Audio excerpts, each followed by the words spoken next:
First, if we think about the most creative, innovative places in the country, rural areas may not be at the top of our minds, but some new research finds that innovation and new ideas are finding homes in rural areas of the United States.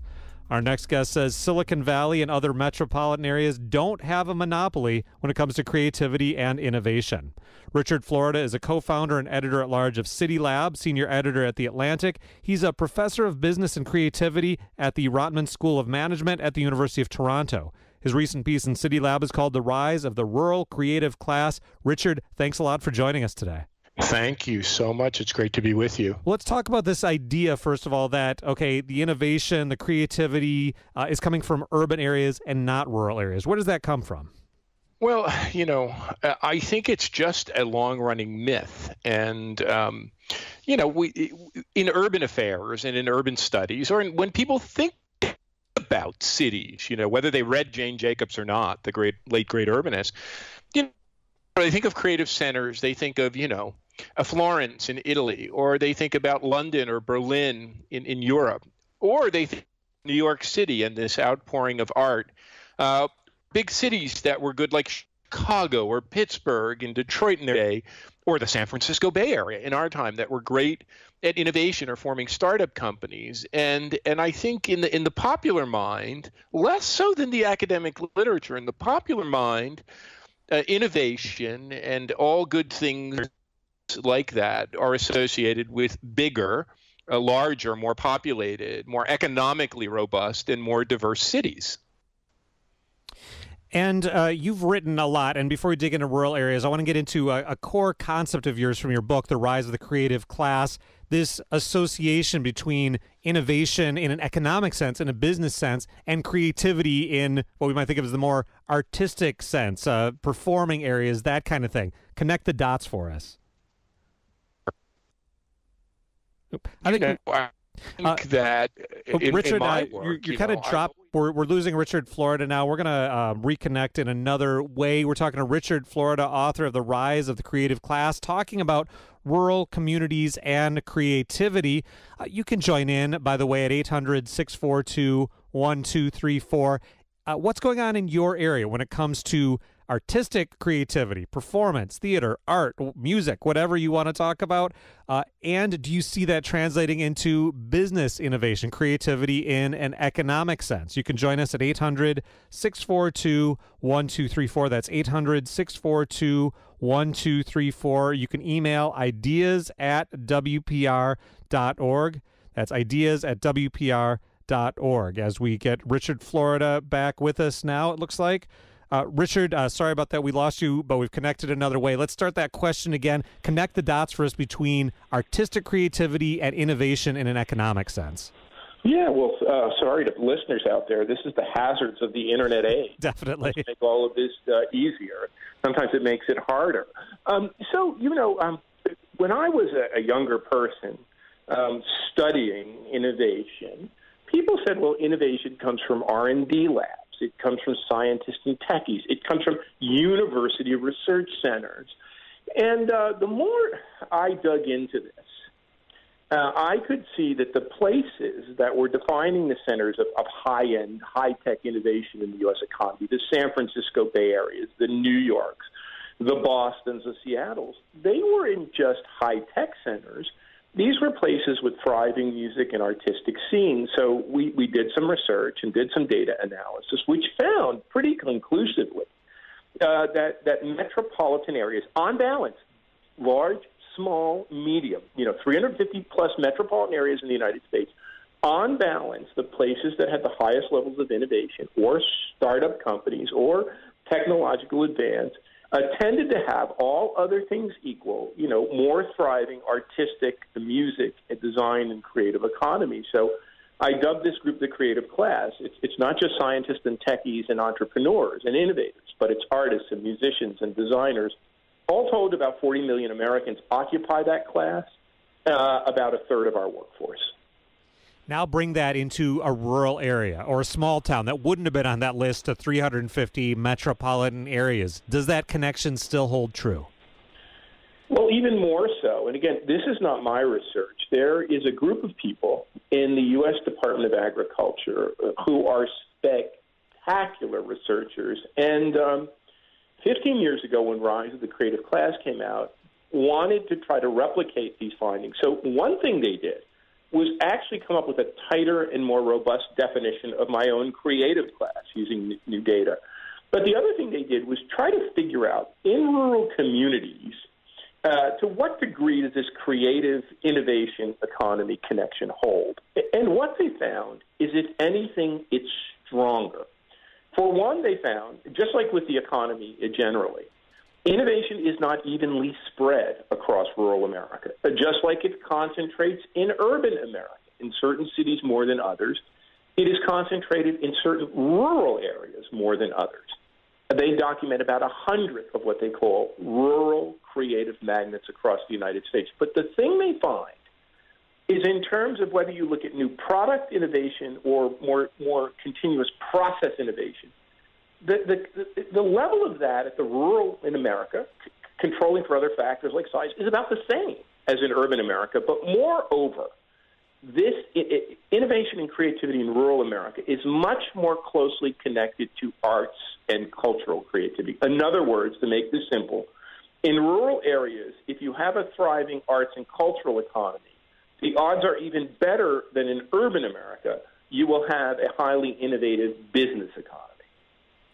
What is happening there? Why does that happen? Is it that, okay, if I'm a member of this creative class in the business side of things, I want to be in this area, whether it's urban or rural, where there's cool stuff going on? Well, there are several factors which they find up the odds. One is if you have a great university in your area or close by. Second is if you have a close connection to a big metro, either relatively close by air, or even better, if you're a rural area out in the periphery, like the Hudson River towns outside of New York, which have become hotbeds of creativity. But this arts and cultural connection was more important than any of those. If you have nonprofit arts organizations, if you have for-profit arts organizations, if you have art galleries, if you have working artists, and we know in America, as much as there have been urban artists, there have long been artists in America, in California, in New York, in Colorado, throughout our heartland, who have preferred to live in rural areas. So why? The most obvious explanation, and the explanation I've written about in urban areas, is that when you have a thriving arts and cultural community, like a Greenwich Village or San Francisco's Mission District or Haight-Ashbury area, we can go on, that attracts different, diverse, bizarre, strange, out of the ordinary, weird people. And because those places attract out of the ordinary, different thinking, strange people, they have a climate that's open to different thinking, strange, out-of-the-box entrepreneurs. So mine was a kind of a latency argument. There was a latent tendency in these places to be able to attract the artist and, the musician like Jimi Hendrix, the entrepreneur like Bill Gates, the musicians like the Grateful Dead and the San Francisco scene, and the entrepreneur like Stephen Jobs. But what these researchers at the U.S. Department of Agriculture, in particular a fellow named Tim Wojin, find, it's more direct, that there is something in the rural communities that when they have a strong arts and creative community, it alters the way those communities think. It puts a premium on design-based thinking or on innovation-based thinking. It's not simply the indirect effect of attracting talented and ambitious entrepreneurs. It's much more that the way of thought and the way of thinking and the way of doing businesses in those rural areas changes, and that's what they conclude drives their higher level of innovation. But what I'm thinking is, if I'm in economic development, state level, county, local, whatever, what do I do with this? Can I do things to make my local rural area, my small town, more creative, or do I just have to hope we get lucky and the right convergence of people just happens? Well, first of all, it says what not to do. So let's not pull up a dump truck full of money and give that dump truck full of billions of dollars to Foxconn or to Amazon HQ2. Let's not take that dump truck full of taxpayer money and give it to a new football or baseball or AA or AAA stadium or arena. What it suggests is making very small bets in very sticky place-specific assets. So, at the margin, natural amenities matter. Making sure that your bike trails and hiking trails and mountain biking trails are well-groomed. If there are small arts organizations in your towns, helping to support them, perhaps by giving them a little bit of public money, a little bit of maybe help, perhaps by helping them convene benefits where they can raise more money, by supporting, even through local government, local musicians, giving them a place to play, letting them play at local events and charitable events or local government. It really means doing very small things that benefit your community instead of these big silver bullet approaches. And what these researchers show is support for small-scale arts organizations, support for small-scale musical organizations, support for the nonprofit community and the arts and cultural community. That is adding more value to the rural economy than it is to the urban. You would think just the opposite. Oh, my God, we're not going to have nonprofit arts organizations and art galleries and musical places in the rural community. No, that's city stuff. What this research shows is that is the stuff that really matters to the rural economy, and it's not big bucks. So my view on all of this is stop wasting taxpayer money with the silver bullet solutions and the big bucks, and do the small-scale stuff that matters. And by the way, that goes triple for state-level economic developers. For state-level economic developers, who are the ones really loading up the proverbial dump truck with incentive dollars, really trying to give the big bucks to these big projects, what we call the elephant big game hunting. For them, doing these small things throughout their states that matter seem to have a much bigger payback. And you know what else? It's very interesting. It didn't only show that it paid off in terms of innovation. What's so interesting about this research coming out of the U.S. Department of Agriculture is that it showed in the communities that did that, people had a better feeling of well-being. They were happier in their town. They had higher levels of civic engagement. So it kind of made their town a better place for everybody, not just for the innovators and the companies that were racking up these innovations, and maybe by dint of it, a little higher profits and better wages for their workers. Richard Florida is with us, co-founder of City Lab, professor at the University of Toronto. We're talking about his recent piece called The Rise of the Rural Creative Class. You can join in at 800-642-1234. Do you see that thriving local arts or music or other cultural scene in your community, your rural area of the state, your small town? Do you wish you did, but you don't have it? What do you think your community, the state, should invest in to create this sort of hub of creativity? Call in at 800-642-1234. That's 800-642-1234, or email ideas@wpr.org. We'll pick up the conversation coming up on Central Time. You're listening to Central Time. I'm Rob Ferret. We're continuing our conversation with Richard Florida from City Lab, professor at the University of Toronto, talking about his piece on creativity in rural communities and the economic benefits of having a creative culture, an art scene, a music scene, whatever it might be. You can join in at 800-642-1234. Have you watched a Wisconsin town, your own, or maybe one you visit, grow to be more creative? What signs of creativity have you seen in rural Wisconsin, maybe in your part of the state? Do you think it is worthwhile to invest state money, local money into things like arts? Call in at 800-642-1234. That's 800-642-1234. Richard, wanted to ask you about how the schools fit into this. Do things like arts and music education play a role in what you're talking about? Well, I think so. It's unclear from this research that we were talking about, but I can give you a case that helps make the case. In American popular music today, if you study this, and I love popular music and I love popular culture, so I do, you will notice that among the great hit makers, there is a preponderance of Swedish surnames. Many of the great hit makers, writing hits not for indie bands, but for Taylor Swift or co-writing with Katy Perry and Lady Gaga, are these hit makers from Sweden. And then there's been New Yorker articles. There's been a book written about these fellas. Well, in Sweden, 30 years ago, the Swedes had a massive program to expand art and particularly music education in their elementary elementary and high schools. And it's no coincidence that as a result of that, many, brilliant Swedish kids were trained in music and got the music bug. So, yeah, it makes great sense. And on the other hand, I'm a kid who, believe this or not, folks, I always hated school. I always hated studying. I never liked to go to school. I know that sounds odd for somebody with a PhD. I'm a guitar player. What did I like to do when I was a kid? Play rock and roll with my brother, who was a drummer, and play in a band. I still, to this day, feel more comfortable in a music shop or playing with a guitar than I do in a bookshop or a library.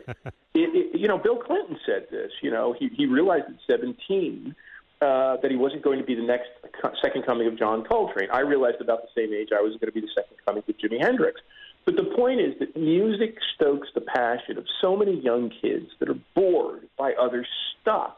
And not just in urban areas or in working-class towns like I grew up, but in rural areas all across this country. So, one, I think there's a direct connection. Arts and music education, they're big industries. You can go on and do well in them. But, two, I think there's an indirect connection. It stokes your passion. It makes you interested in stuff. It keeps you going on the good path. And it gives you some skills. For me, it gave me public speaking or public engagement skills that I wouldn't have otherwise had unless I was in a band.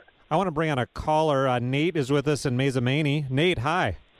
Yeah, hi. I just want to reinforce what the speaker is saying, because I've lived in the Mazomanie, which is a community of 1,600 people. It's grown gradually over the 47 years I've lived there. But it's been a community that's had a civic pride and a commitment to engagement in the arts. They've had their own drama company. A local music group has emerged in the last decade. The community provided has a lot of public space, buildings, and has provided a place for that music group to perform once a month. They also have a lot of parks that have been developed by the Lions Club, and I helped clean the creek with a bunch of volunteers from the community and with a little money from the village. We also have some nice trails that have been developed. Nate, I'm going to jump in before we run out of time, but Richard, he's hitting a lot of the notes. It seems like Nate's happy with these changes. Community provided space for performances, maintaining those trails and natural areas. Mazomanie doing a lot of what you're talking about, it sounds like. It sounds like the article and the research that I wrote about in Microcosm. I mean, they're doing what the people at the USDA says works across thousands of communities. And one other thing, you had mentioned local and state economic development. Nate said something powerful. It's not just city and state. It's local public-private partnership and local civic organizations and local community people and nonprofits. So I think we also have to rethink when we say economic development. It's the Lions Club. It's the local civic organization. It's the local arts group. It's citizens. It's a business and helping out with space when it's not occupied. I think that's what's really been key to the turnaround in America, where that happens, where that local civic culture is ignited around arts and other things. That's where you begin to see success. Thanks for that call, Nate. Richard, in our last couple of minutes, a concern we hear a lot in Wisconsin, especially the smaller communities, rural communities, is how do we keep our kids here? How do we keep them from moving away? In our last minute and a half or so, is that part of the puzzle too? Well, I think kids are going to move away, and I think they're going to move away to go to great colleges, and they're going to move away to those big labor markets, whether that's Milwaukee or whether that's Chicago, for that first job. But the question is, those cities have gotten so expensive, and in many ways so common. I don't want to call them generic, but you know what I'm saying. And when people get older and they're going to raise their kids, they're looking for something real. The other thing we did not talk about is the research that's coming out. Rural areas are not just better places to raise kids because they're safe and the kids feel more at home and they can play outside. We're finding that in terms of upward mobility, rural places actually, in many cases, offer a better pathway to upward mobility over time. So let the kids go away, let them go off to college and get that first job. But when they get a little older, make it an attractive place not only for them to come back, but for lots of kids from other towns to come and make a place in a smaller town or a rural area. We'll leave it there. Richard, thanks a lot for joining us today. It's a pleasure being with you. Thanks for having me. We've been talking to Richard Florida, co-founder and editor-at-large of City Lab, senior editor at The Atlantic. He's a professor at the University of Toronto. He's known for his work and his books about the creative class. We've been talking about his recent piece in City Lab called The Rise of the Rural Creative Class. Still time for you to weigh in, maybe on what's going on in your community. You can email ideas@wpr.org or tweet us at Central Time WPR. Is there a local effort, a local theater group, something like that, a new thing going on in your town, in your part of the state that you want to give a shout out to? Tweet us at Central Time WPR. You can also send us a message on the Ideas Network Facebook page. Is the creative community rising in your rural part of the state, your small town? Let us know.